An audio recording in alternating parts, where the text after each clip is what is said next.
kauni, good morning. Ito na naman ang Disney Princess na walang day off at papasok na ulit tayo. Ayan nga, yung daanan namin palabas kasi walang tricycle sa loob.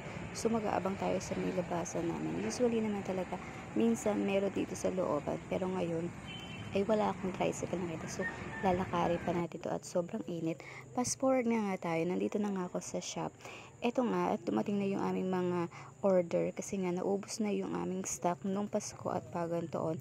Kaya mag-restock na ulit ako. So, ito ino-order lang to ng boss ko sa Manila. Papunta dito, parang ano lang, parang Grab, ganun ba yun? So, ayan nga, ayusin lang natin to. Usually, ano lang naman to mga accessories like charger, headset, cord, at saka mga mouse. So, lahat ng accessories dito sa cellphone shop, yung aming ino-order kasi yun yung madalas na uubos.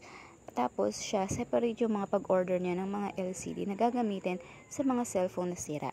So, ayan nga, napapakita ko sa inyo kung gaano kadami tong order namin kasi nga, pang ano na to, pang ilang buwan na rin to at mabilis din naman kasi itong maubos kasi nga parang everyday yata may bumibiling charger. So yung charger naman namin magandang klase. So depende na lang talaga yan sa paggamit, no.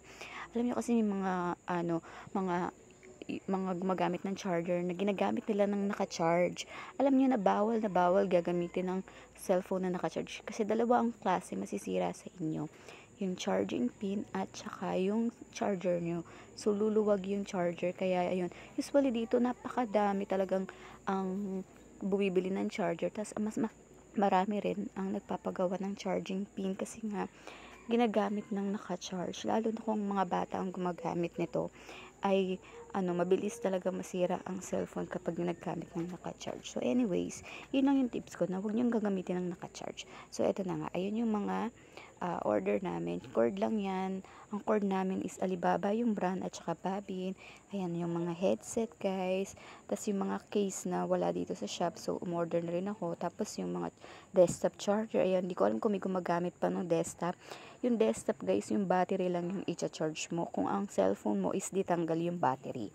So yun yung ginagamit kapag sira yung charging pin. Bumibili sila ng desktop. Ayan yung mga mouse na Tigo 100.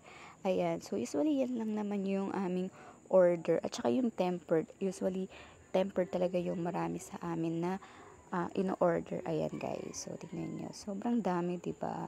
So, saglit lang yan. Mauubos na yan. Kasi nga, mabenta yan sa amin. Tapos, ito yung mga cord namin na Babin. Ayan. Ayan, The next day.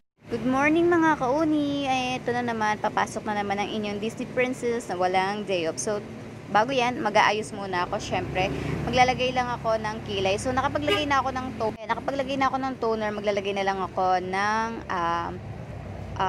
tawag dito, kilay. Kasi nga, para may kilay ako. So, today nga guys, magandang balita na lalabas na sa ospital yung tatay ko. Kasi sad to say, itong nakaraang linggo is bumaba yung oxygen level niya.